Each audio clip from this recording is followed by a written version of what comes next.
There are two schools of thought relating to extraordinary extroversions of emotion. One school teaches that the individual should correct these things in himself and not burden society with them. The other school, which has a large following today, takes the ground that whatever we feel, we should say. If we don't like something, we should complain bitterly. And if we regard ourselves as injured or abused, we should retaliate in every way possible. This is sort of extroversion. A good example of it is the modern terrorist movements in various nations. They are the ones who feel that a complaint should be aired in its full meaning and dignity.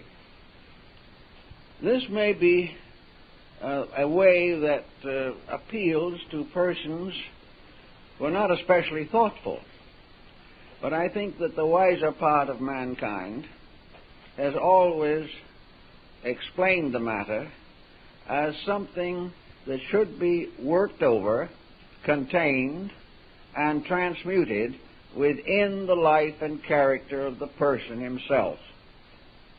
Now, there's no doubt in the world that the temptations to be unpleasant or unhappy are numerous.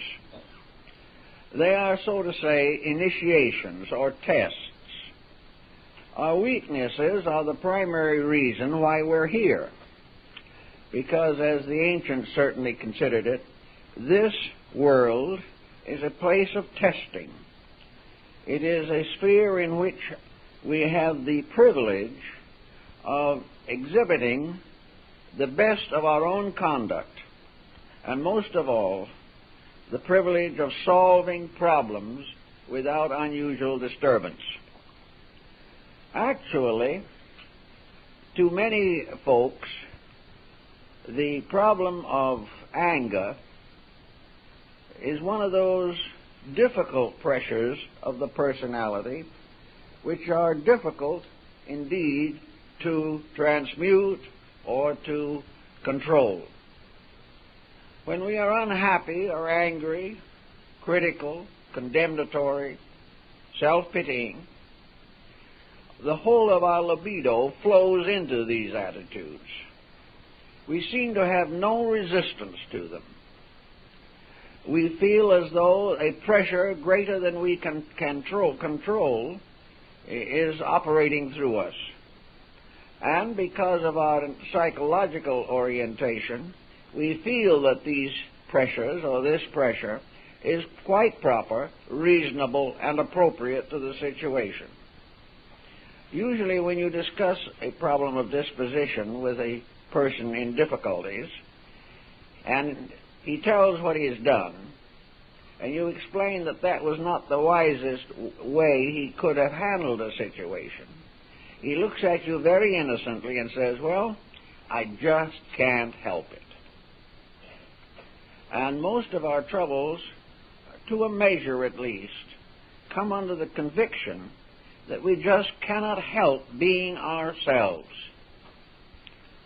Now, it's somewhat difficult to assume that ourselves, in the best sense of the term, have bad dispositions.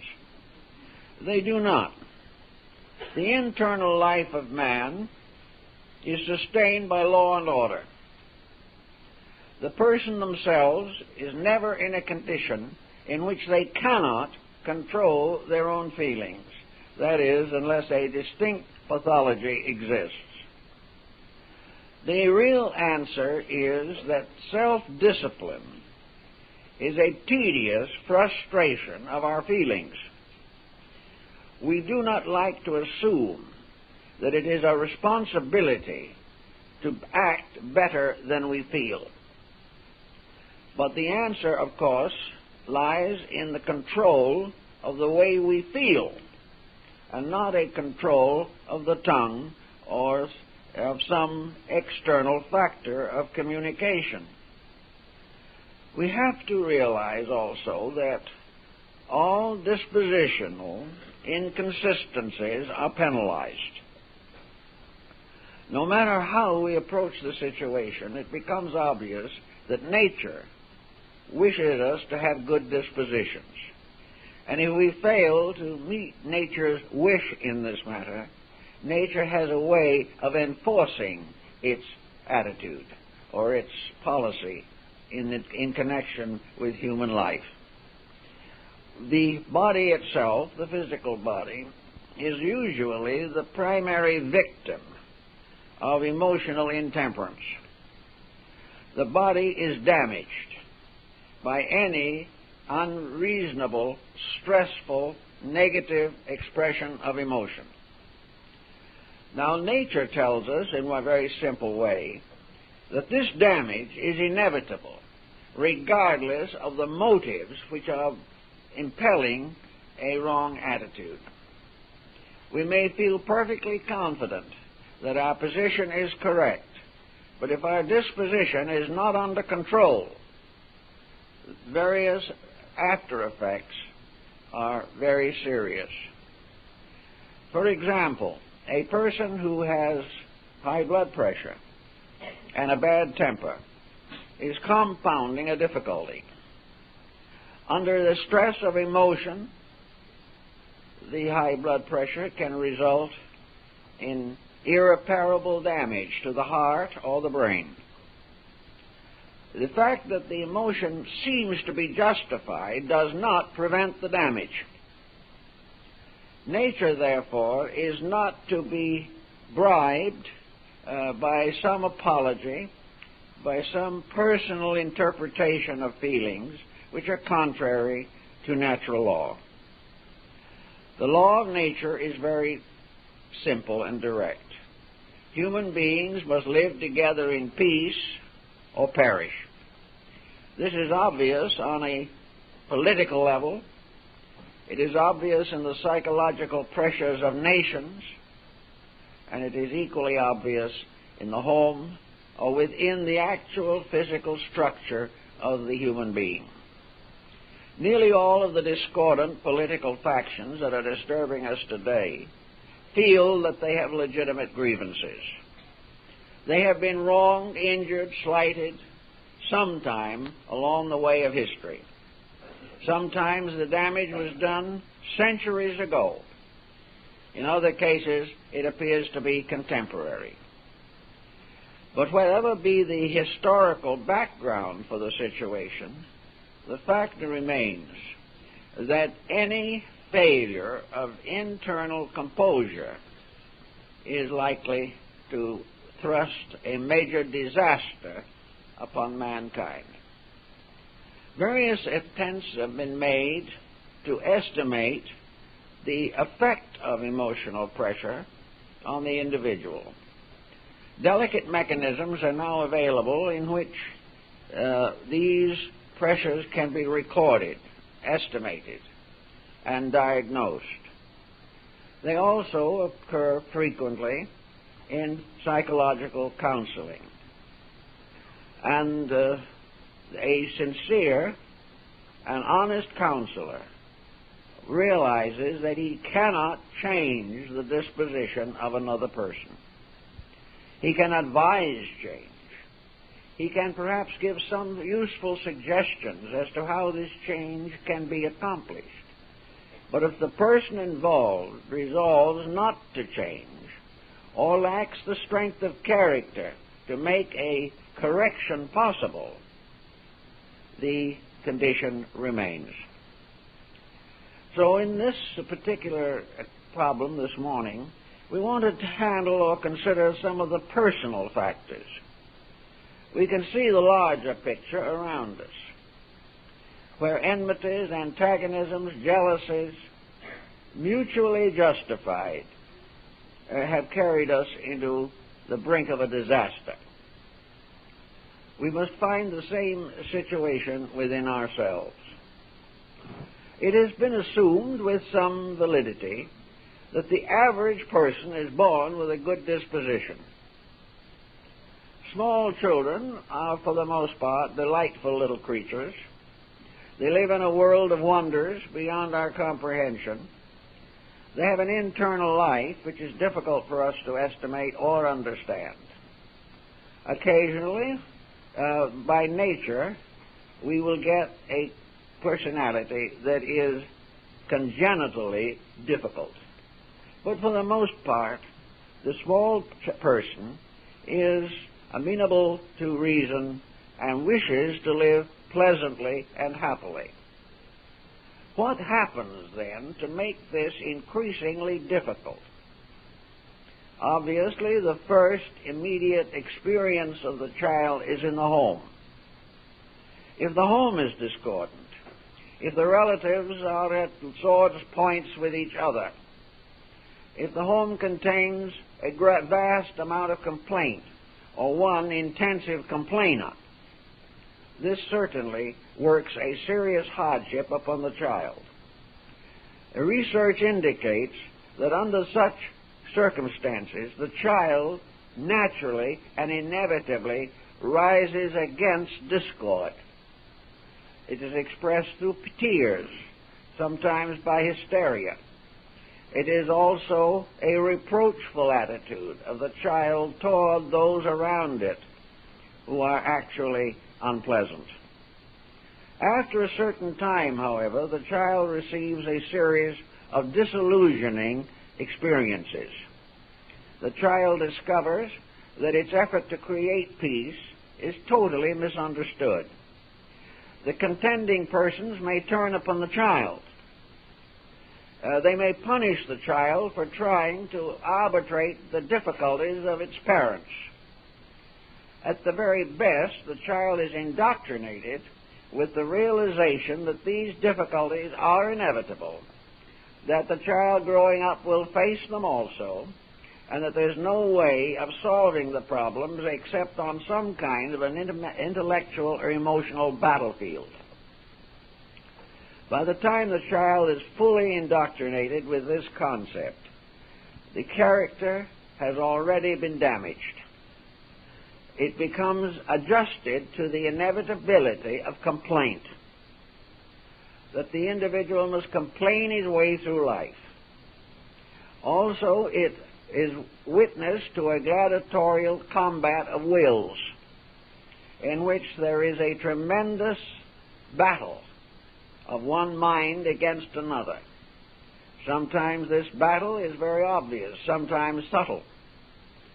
In some cases, it is a sudden and spontaneous outburst, and in other cases, it is a long, lingering determination to injure, damage, or in some way work a retribution upon another person. Starting out with this environment, we can see why the average individual does not develop in early life those resources which would protect it against the emergence of destructive feelings and attitudes from within himself. The beginning, naturally, is in the beginning of life itself. But the average person who is concerned with these matters is no longer in childhood. They are in midstream somewhere in the course of life. And they are mostly concerned with the inevitable discomforts which return to themselves and which they are not able to assimilate constructively. Once the person starts a line of criticism or condemnation, the circumstances around them begin to be adversely affected. The individual against whom the attitude is directed retaliates, thus compounding a felony. Retaliation is also considered to be quite natural, quite normal, and almost inevitable. But it is only almost inevitable because the average individual is not developing the normal resources with which he has been endowed. It is inevitable for the person on the level of his own action to act differently from the way he reacts to circumstances. But it is always a privilege and an opportunity to rise to a better level by which these difficulties can be arbitrated successfully. So we have in all of this type of situation to consider with the greatest care how nature handles the matter. That's the first consideration. Nature is sometimes subtle, but usually rather obvious. Nature simply rewards the bad disposition with that type of circumstance to which it is properly entitled. In other words, it surrounds the individual with increasing difficulties arising from within the person himself, distributed through his environment and reacting back upon himself. It seems, therefore, that the dispositional factor is part of a vicious circle of consequences. If the person is constructive, well-intentioned, by nature kindly and thoughtful, he will gradually discover that this type of situation, this level of understanding, is in his environment as well as within himself. He stimulates good in others by using the good in himself. He stimulates discord in others when he stimulates the discord in himself. Nature has set this up as the last and final solution to all human problems, namely that the human being must grow or suffer. There is no excuse in nature. There is no real ability to prevent effects following their causes. And wherever an emotion is set in motion, the effect will be consistent with the emotion itself. A series of negative thoughts will not produce a positive end. A series of destructive attitudes will never lead to peace. A continual pressure of immaturity within the person will only accomplish maturity as a result of pain. All these things being true, nature sets the stage. Nature tells us what we can do and has given us great codes of law and revelation to guide us in this search for internal integrity. We have the Golden Rule. We have the Sermon on the Mount. We are told in all religions to not only love our friends, but to do good to those who despitefully use us. This last part is not so frequently quoted, because in many instances where the person claims to be devoutly religious, he never can quite get around to forgiving his enemy. If we go a little further into the matter, and we recognize that this is the way that nature works, then we begin to study the forms of punishment, which nature affects or inflicts upon those who disobey its rule. A bad disposition, or lack of control, nearly always becomes habit-forming. Very few individuals in the course of life have only one bad moment. These moments increase gradually as we permit them to dominate our attitudes. What it might be at first a brief hysteria or a sudden and dynamic conflict becomes a policy. Little by little, the whole mind not only nurses its grievances, but begins to look for more grievances. Not satisfied with the difficulties that it has, it goes out and discovers or invents further difficulties. By the time a person with a bad temper has indulged this for, say, 20, 30 years, it is no longer a person with a bad temper. It is a bad temper to which a person is appended. The temper becomes the important factor. It is the temper that becomes alive. and the person becomes only a servant of it.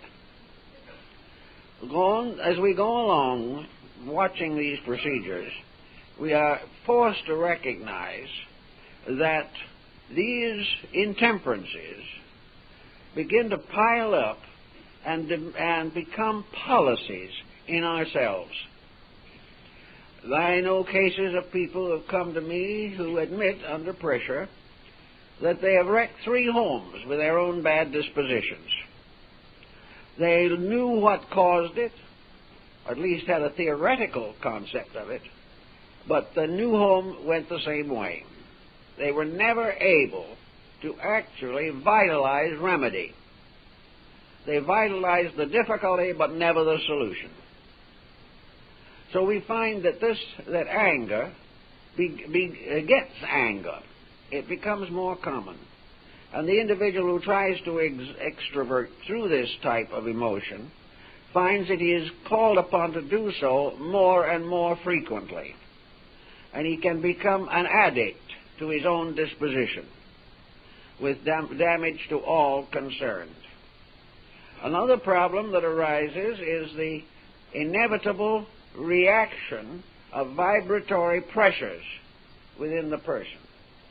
Attitudes are rates of vibration, by means of which the normal rhythms of the body are overdeveloped or depressed. The individual has a normal, proper heartbeat. If he is highly depressed, the heartbeat is afflicted. If he becomes excited, particularly destructively, the heartbeat is overstimulated. Now, there are times and moments when stimulation may be benevolent. The individual falling in love certainly passes through a strong emotional pressure. But this pressure is supported by nature. It is part of a plan for things. It is not inordinate. It is controllable. It gradually subsides if it's excessive. It gradually builds up if it is not excessive, until a normal point is reached. And in such cases, the emotion being basically constructive, the consequences in the body are basically constructive. Nature deals out rewards and punishments on a merit system completely. On the side of the depressant person or of the extrovert on negative situations, the vibratory rates are confused, broken. The rhythms become dissonant. And the individual's temper fit reminds one a little bit of one of our ultra-modern musical compositions. It is noise, discord, a thunderous violation of the laws of harmony. This does not work any permanent good upon society. In fact, it is today one of the contributing forces towards the general demoralization of the younger generation. If music was harmonious, it would inspire. When it is dissonant, it definitely injures. When the emotions of the individual are constructive, then there is a kind of psychological or psychic music which is harmonious. But when the attitudes are frictional, dissonant, discordant, unrhythmic, then the consequences are damage and danger to the body. Now, the body may survive these dangers to a certain degree. Some people, more than perhaps we realize, come to a coronary through a bad outbreak of dispositional pressure. Others may gradually build up a certain immunity to this type of result, but it does not mean that they are not damaged. They are damaged in several ways, and nature has a kind of analogy between the levels of thinking and the functions of the body. Every attitude seems to have a physical correspondent in our structure, so that all attitudes have their physiological and anatomical analogies. This means that these attitudes affect various organs in various parts of the body according to the quality and type of reaction that has been stimulated. The ancients summed this up by dividing the body among the planets. And each planet had its keynote or keyword. And this planet bestowed certain virtues or powers upon man. And these virtues were distributed through the various corresponding organs of the body. As each planet has an emotional keynote, so the corresponding function in the body or organ, as the case may be, is either inspired or disturbed. If then we carry on certain negative attitudes, we come in the end perhaps to the final harvest, and that is, in older years, one of two things is going to happen. The individual is either going to be sick or else he's going to be difficult to live with. Now, if he's sick, he has had trouble living with himself. If he is not physically sick, then he has trouble living with other people. And it is more or less obvious that as the individual grows older, his petulancies have a tendency to escape more and more from the control of his mind and his constructive attitudes. He has more tendency to drift back into habitual ways. If he has been a critic all his life, he will become a greater and more intensive critic as he grows older. If he, however, has lived a very gentle and kindly life, free from pressures, very often he drifts along through his closing years in a kind of pleasant fantasy in which the good he has done returns to him. This type of reaction is important.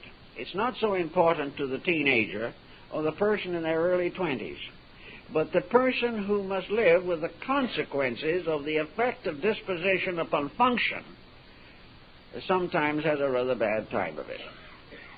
And even under the best conditions, with the complete patience of other people, there is loneliness, there is a certain kind of isolation, there is a failure of friendships, there is a more or less fatalistic sense of despair that arises as the consequence of living out an inadequate psychology of life.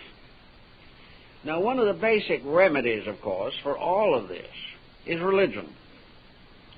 Religion, by its own nature, is twofold, and we must try to understand that where religion is an inclusive spiritual conviction that deals with principles and the proper manifestation of these principles, it is the most constructive force in the life of the person.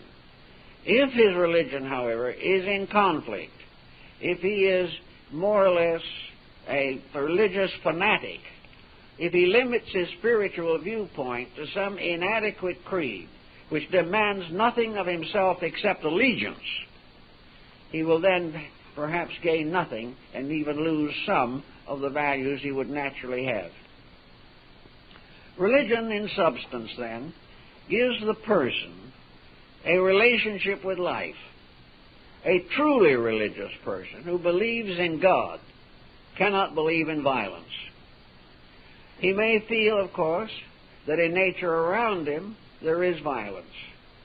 But he must also realize that because within himself there is a divine principle, that it is not necessary that he accept violence as a way of life or permit it to emerge from himself as a way of character or living. Actually, faith in a divine principle of good has a strong tendency to transmute the feelings of personal grievance. If God is in his heavens and the God in man is normally functioning, the individual has no need to fall into despondencies or irritations or aggravations or recriminations. He has a right to recognize that there is a divine plan And religion is truly obedience to that plan and not membership in a sect. And if the religion says, love your neighbor, you love your neighbor. If religion says, love your enemy, you love your enemy. But usually at this point, piety breaks down. The individual cannot resist the inclination to return evil for evil. As the old Greeks pointed out, an evil plus an evil equals two evils. They do not in any way neutralize each other. This being true, the whole thing seems to come right back to the fact that we should sit down and say to ourselves, do I want to be happy? Had I rather be happy than miserable? Had I rather be loved than either feared or hated? I would rather be a good friend to my own family and to the families of others than a competitor, one way or another trying to be a domestic politician. Would I rather have good health in which to enjoy my years, or would I prefer to see my health gradually disappear? And if I have good health, in spite of a bad disposition, do I want my life simply to be longer in order that I can have the bad disposition a little longer? These are decisions that each person has to make. They cannot be made by another. But nature gives us inspiration to make the constructive decisions. The poets, the philosophers, the mystics of all time have described in words and visions the good way of life. And in all instances, they have declared that the real way is peace. Peace in yourself.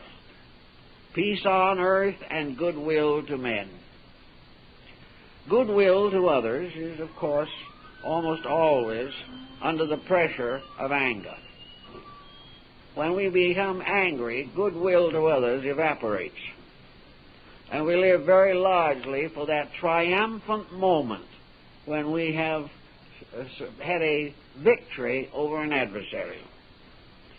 People who win a negative debate sometimes have the most happy look on their faces that you can imagine. The jaw sets a little bit, the eyes sparkle, and the individual has won a fencing match. What he has done to the other person is of no concern to him, because whatever they got out of it that wasn't pleasant, they deserved. But the victory won by violence is the same thing as a victory won by Napoleon or one of the other great conquerors. It is a victory floating for a moment on the surface of inevitable defeat, so that there should be no satisfaction in the performance of a destructive action or the expression of a destructive attitude. Beginning then with the realization that probably most people, even after a long, uncertain life, want to make peace with themselves, make peace with their God, and live in harmony with their neighbor.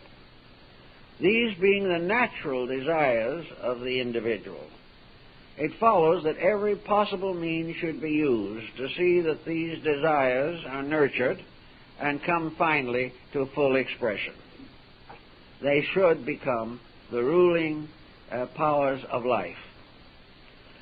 Actually also, that peculiar psychological entity within man termed the soul has a place in this. It has always been assumed that the soul is a principle of good, that the soul is the best and better part of the corporeal complex. The soul is the leader of the bodies. It is the herald that announces the glad tidings. The soul being by nature good, and being a direct progeny of the divine good, and all souls having their root in the soul of God, in absolute benevolence, The soul in man wants peace. It wants love, friendship.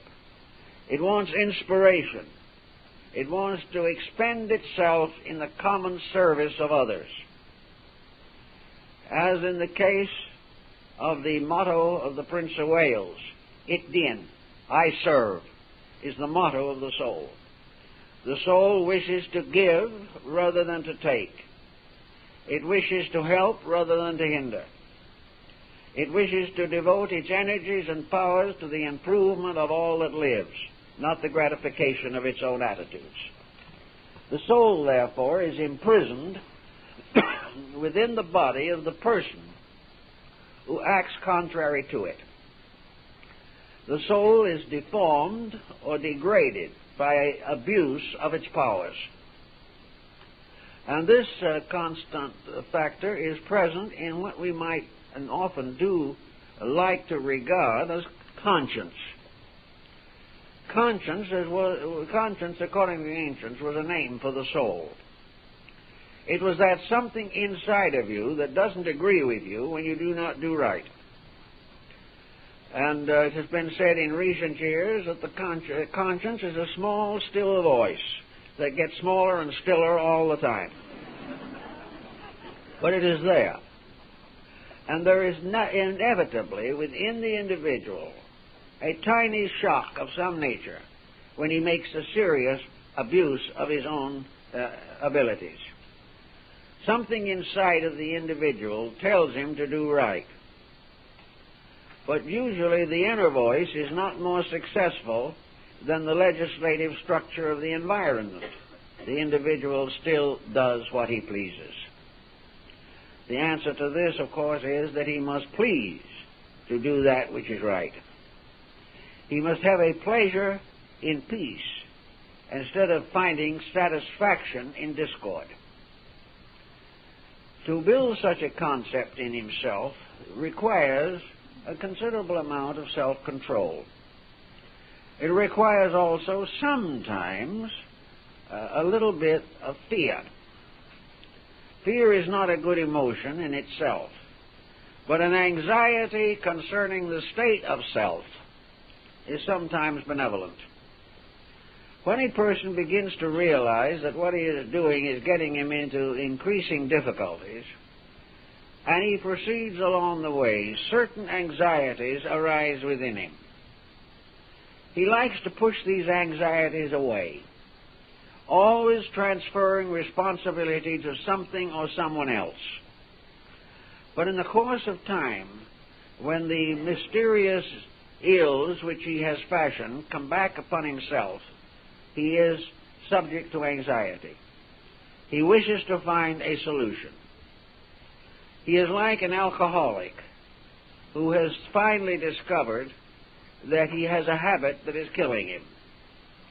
Now, an alcoholic who makes this discovery either kills himself because he says he cannot change, or perhaps with the last flash of integrity in himself, joins Alcoholics Anonymous or some other similar group and tries desperately with the cooperation of other people to restore his own self-dignity. Now, alcohol, narcotics, things of these kinds are recognized dangers, but it is not realized usually that disposition is just as dangerous as a narcotics addiction. Unless it can be tempered and educated, things do not go well. Education doesn't seem to help this situation. The child coming out into the world is taught conflict. He is taught that if it does not fight its way, it won't get there. It is taught to view a competitor as an enemy.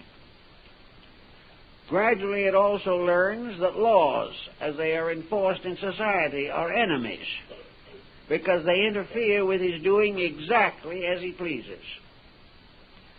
So various resentments set in, and instead of realizing that he should be obedient, he glorifies disobedience, making it a symbol of individual achievement. having reached the point where he cares about nothing but himself, he regards his career as well on its way to success. This type of thinking is not being corrected. The philosophical systems of the past that had much to do with this are no longer active.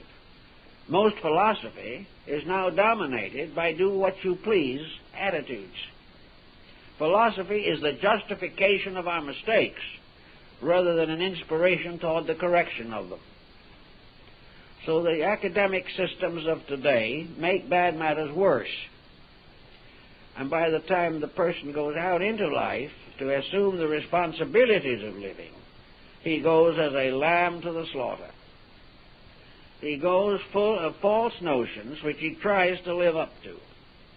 He goes into a conflict with those around him. He has a wrong interpretation of marriage and a wrong interpretation of parental responsibility. He is living forever to do as he pleases. But life that is valuable is not a life of infinite opportunity alone, but a life of continuing responsibility. Very often dispositions resent responsibility. They do not want to curtail the satisfaction of their personal attitudes or the continuance of dominant habits. But unless these are controlled, unless these are corrected, life is not going to be successful. How we can work with this problem, wherever it shows up, is almost always an internal experience. There are many cases, for example, where an agnostic or a person with very little religious background has become variously dominated by strong religious experience. The transforming power of a mystical experience is difficult to overestimate. The individual, having a flash of light from within his own soul, very often can change and mend his ways. Some of the greatest saints in the hagiology were among the most prominent sinners of their time. But something happened. Now, what happens usually is a head-on collision with tragedy. It is something by which the individual, going along his way, selfish and thoughtless and careless, suddenly confronts an issue that moves him to his very foundations.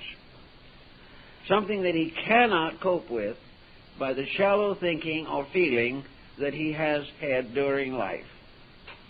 An example of this is the case of a very nagging couple in which the nagging went so far that one member of the team took the attitude that they were completely empowered to dominate the life of the other.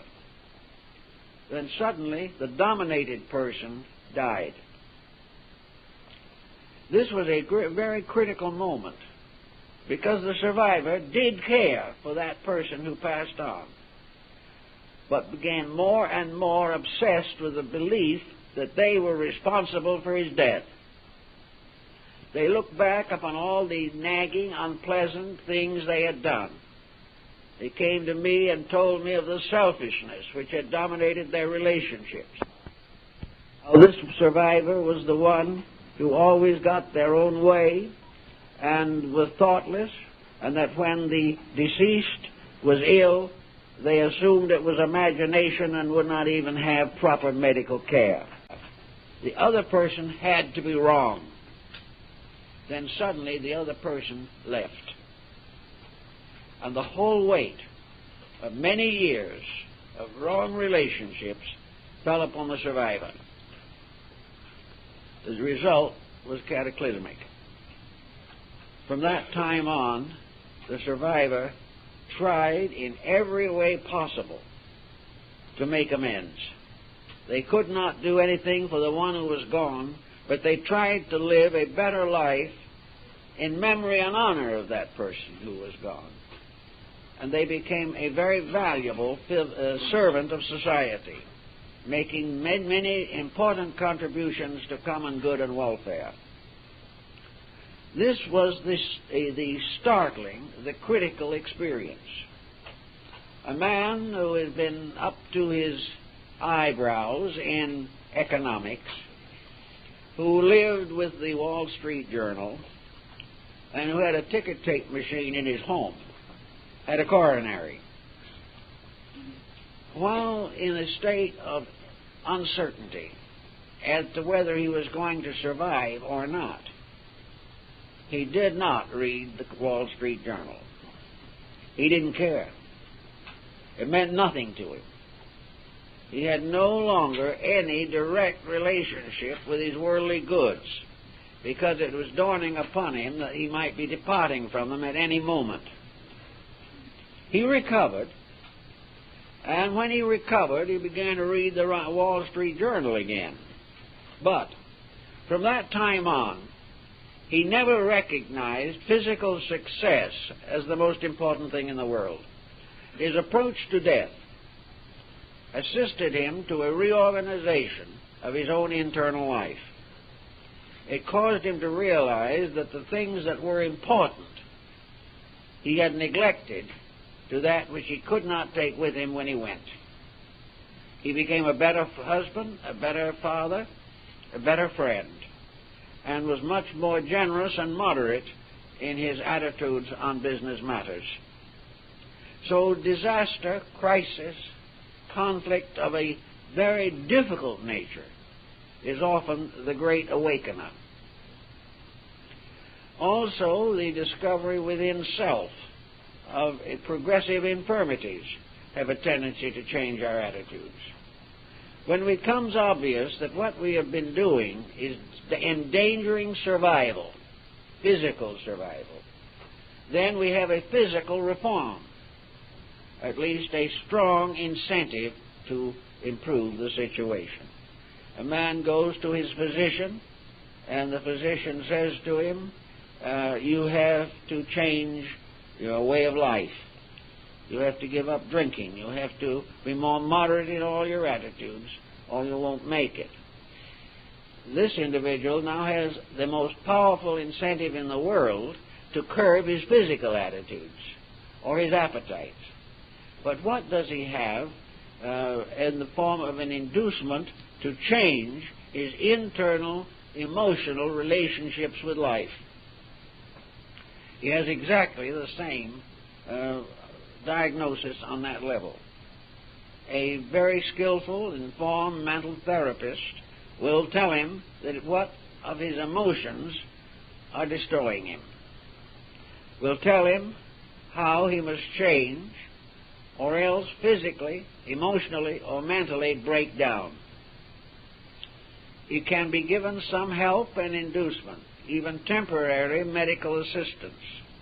But this is not solutional. The solution lies in the individual. The only thing medication can do is to give him a temporary relief, to help him to have the time and courage to make the necessary enduring adjustments. So if you find that you are unable to handle the problems of living, and we're going to have a nice example of this and a really almost initiation into the situation next year when we have elections.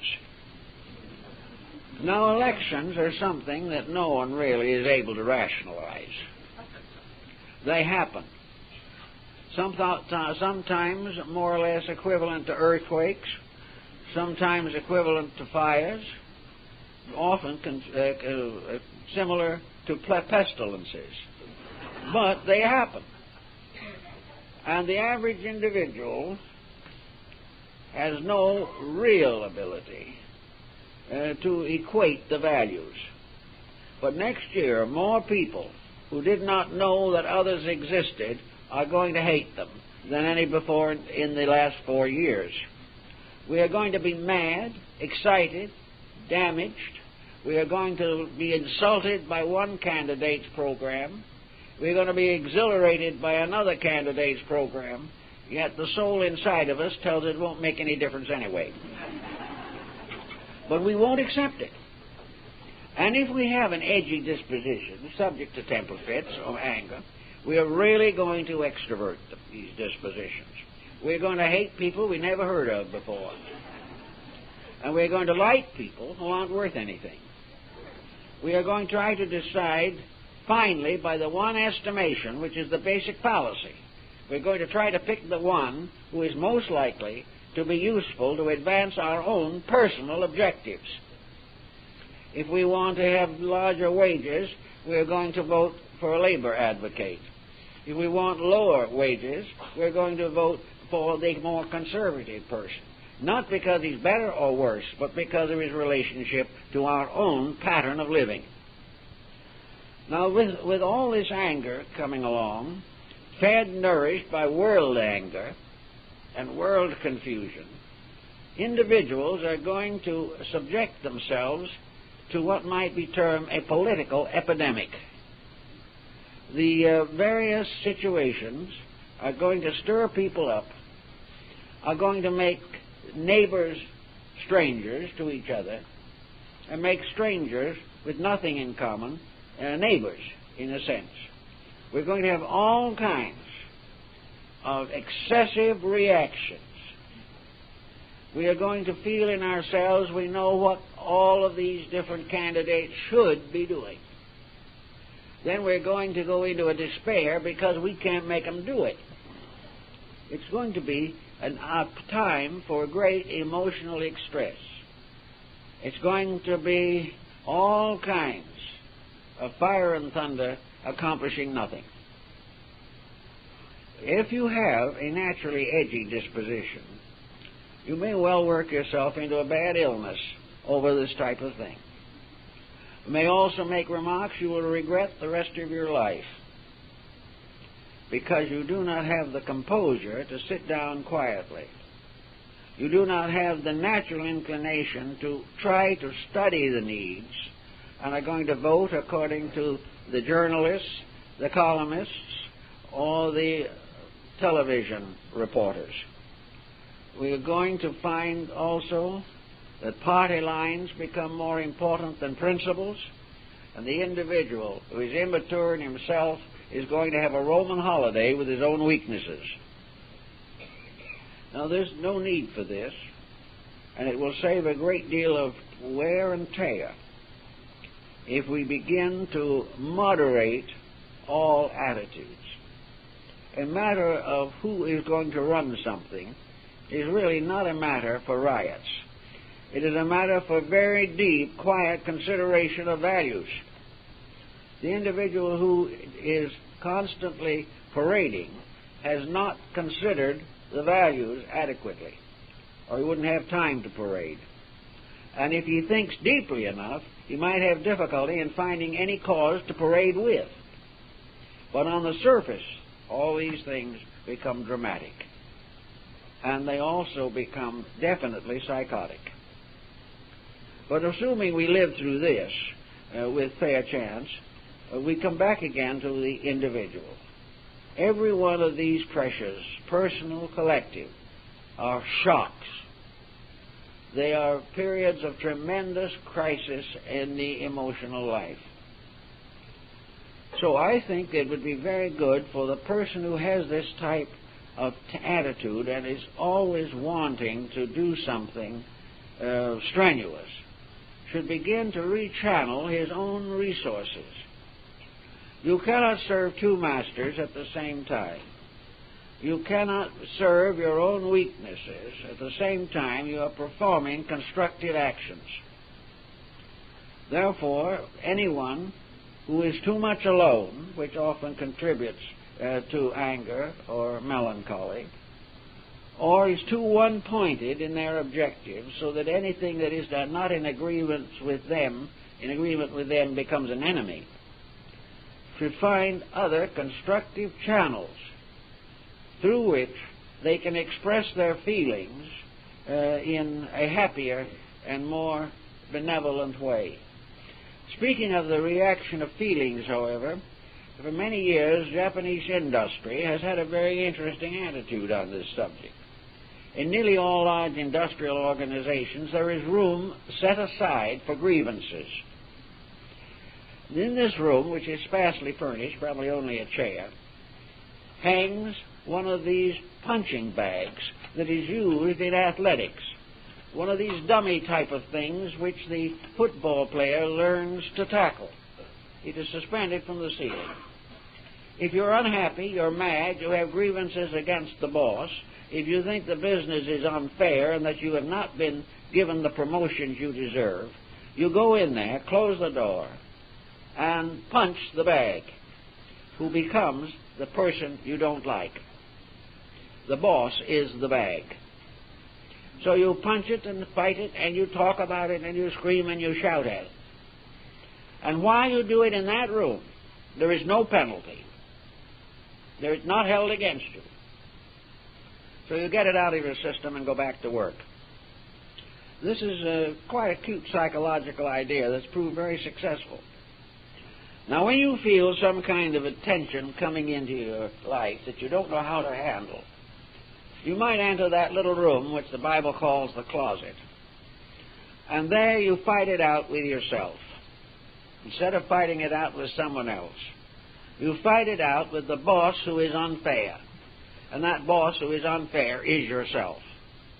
It is your will, determination to accomplish regardless of cost or consequence. It is ambition, which you're going to justify if it kills you and everybody else. It is revenge, which you live for, and which you cannot endure giving up. It's retaliation, or perhaps it's just the simple case of giving other people a piece of your mind, which is usually a very small piece. So you go into yourself and you settle down quietly and fight it out with yourself.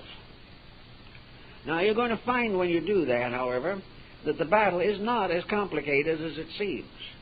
Because in the self in you, the spiritual overself, is not going to fight. You can batter it around as much as you want to. It simply remains there. It's like the little Zen figure of Daruma, the little weight that no matter how often you tip it over, always bounces back. The adversary does not, in this case, does not retaliate. It lets you fight it out until you gradually come to realize that you are fighting a shadow, that the thing that you're fighting you cannot win. It is something too deep, too mysterious, too powerful. It is something that with one slight stroke can kill you.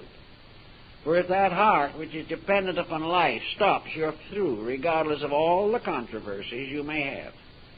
You must leave all your grievances and all your antagonisms behind you, even though you try to perpetuate them in your last will and testament. Actually, when you get in there and work it out with yourself, you punch a few times at your own inner self, and then you get a little tired. And finally, you do what everyone has to do. You give up yourself and get back in line with the truth. It's maybe not a perfect analogy, but it has its points. Actually, inside of yourself, it has to be worked out. And there are all kinds of ways of working it out. All of them requiring one essential value: getting your mind off of yourself. Stop cuddling by using the mind forever to justify your own action. Get your mind working on useful and constructive matters. Instead of regretting the past, build for the future. Instead of damaging the present, improve it. Realizing always that the decision is with you.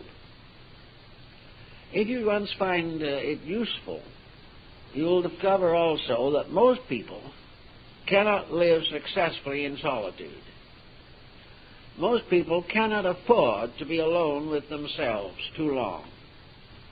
The ability to be alone with yourself, happy and well-adjusted, is one of the highest levels of philosophical insight, and very few persons have achieved it. To live at peace with yourself means that you must be living in a self that is peaceful. Until that time, when you can really achieve such a dramatic, important change in yourself, it is better to channel the energy which is used for grievances into other channels of activity. It means broaden the horizon, broaden the foundation of your life, increase your interests, find new positive dedications. In this way, relieving stress without damage. The energy behind a temper fit, if properly trained, might make a beautiful painting, or it might compose a great piece of music, or it might go out and help someone who is sick. The energy that's used destructively is the cause of karma. The misuse of the divine power to give life adds desperately to the burden of our indebtedness to life.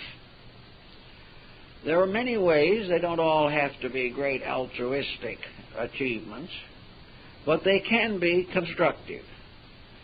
Study, self-improvement, hobbies, avocational interests, travel, or gradually the development of some specialized personal skill. All of these have a tendency to create a new attitude toward life. The book collector who has been searching for 20 years to find a certain volume has been sustained not by the fact that he hated the volume, but that he longed for it. And if at the end of his search he attains it and he secures it, he is happy. Now, this is a very simple way of being happy.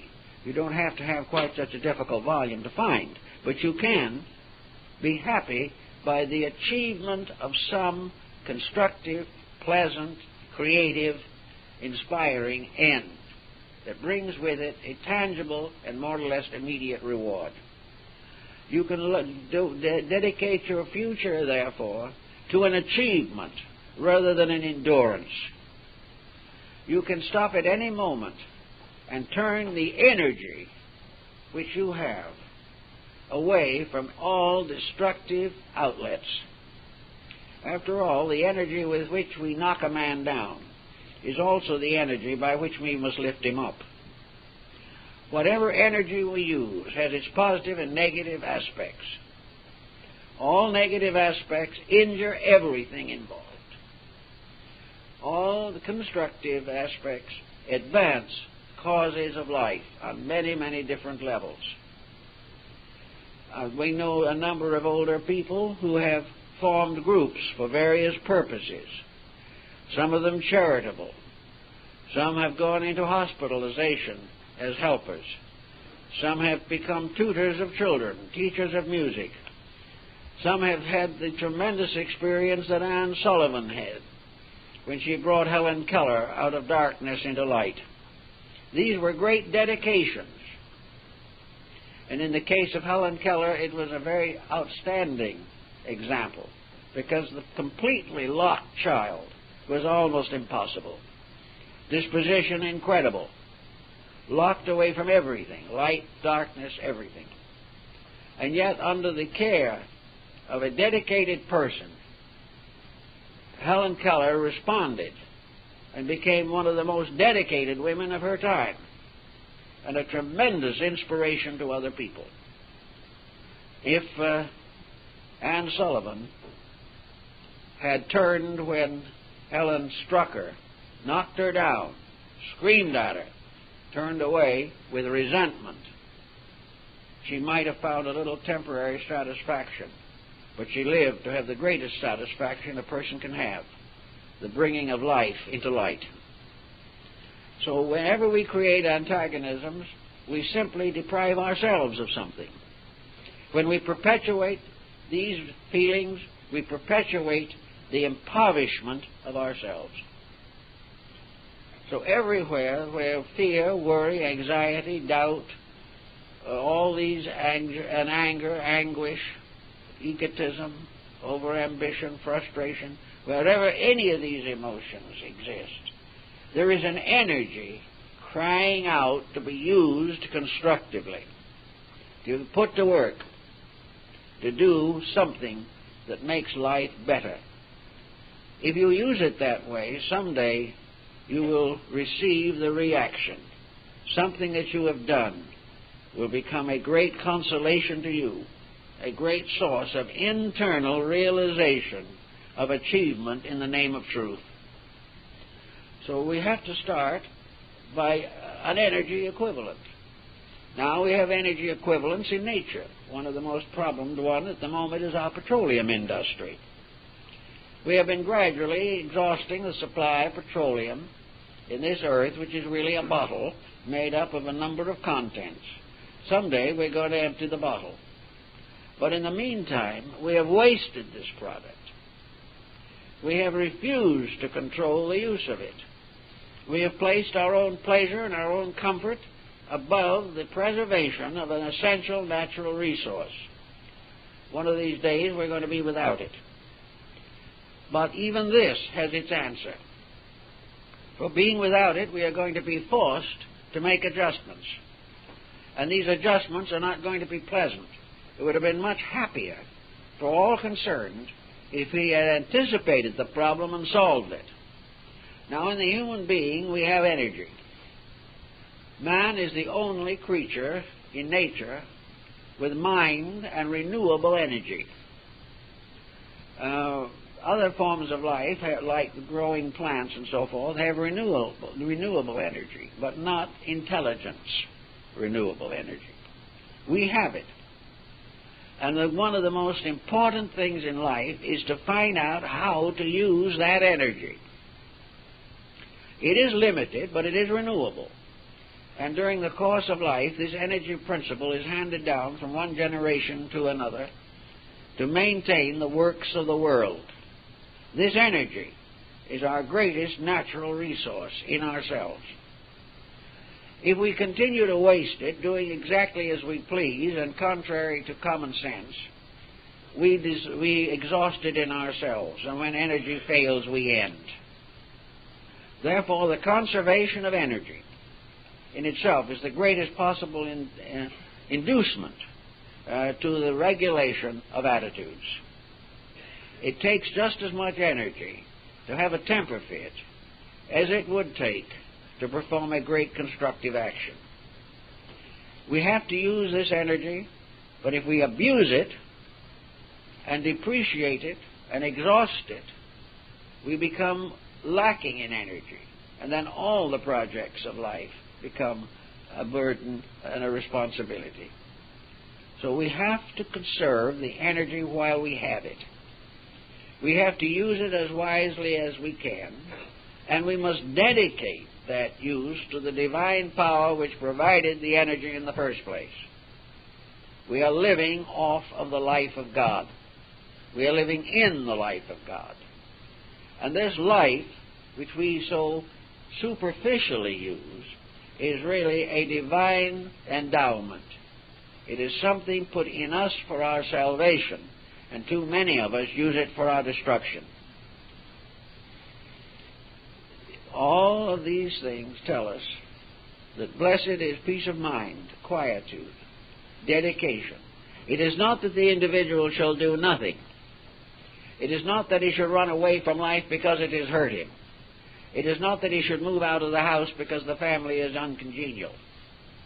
It is that the individual, in his own positive way, makes peace with life and recognizes the importance of using life in society, not to go off into a hole somewhere and try to get along with yourself, which is usually about as difficult as getting along with other people.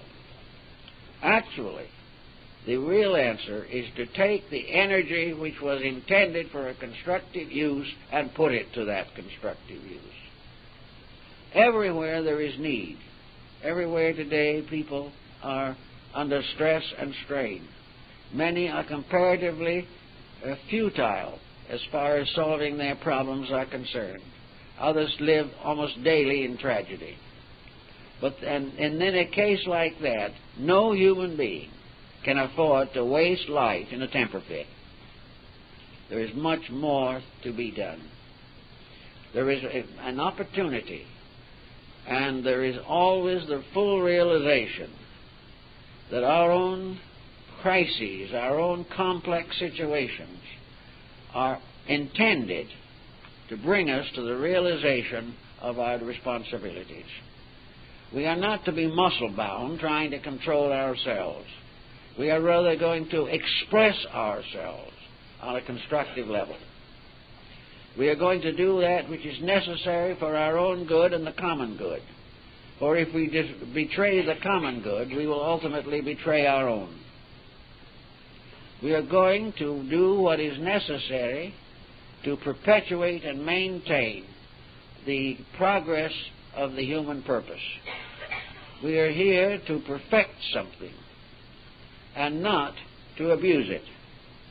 We are here to realize ultimately the absolute unity of life, that we are not only each other's brothers, we are essentially and primarily one being.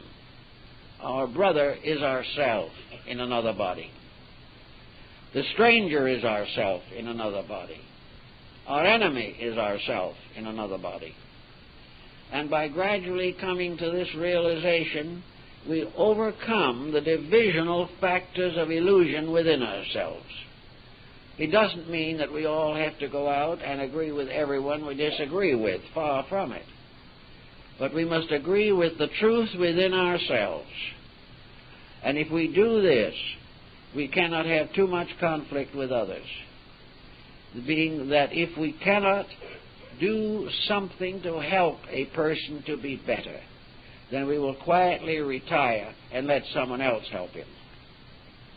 If we are not able to be friendly and companionable, we will bless the stranger, but we will never, in any case, argue or fight with him. If he has to go his way, that is up to him. But we will never add spark to a flame, and we will never stir fire with a sword. If we recognize these truths, we can quietly, in general, solve most of the dispositional problems of our living. We can become more friendly, and we can become more optimistic. For every time we find something good in life, it adds to our optimism. Whenever we are disillusioned about something else, it contributes to our pessimism. Pessimism is not our way. It is not the way of heaven. The proper way for the individual is through his own gradually unfolding consciousness to see something a little better every day and become increasingly aware of the infinite availability of the good being that which should cause rejoicing to the spirit. While we nurse our weaknesses, there will be no rejoicing. But when we give the best part of ourselves leadership over the rest, then we will live in the light as it is intended that we should. Man is a wonderful creature, selling himself short. He is capable of magnificence and is satisfied with mediocrity.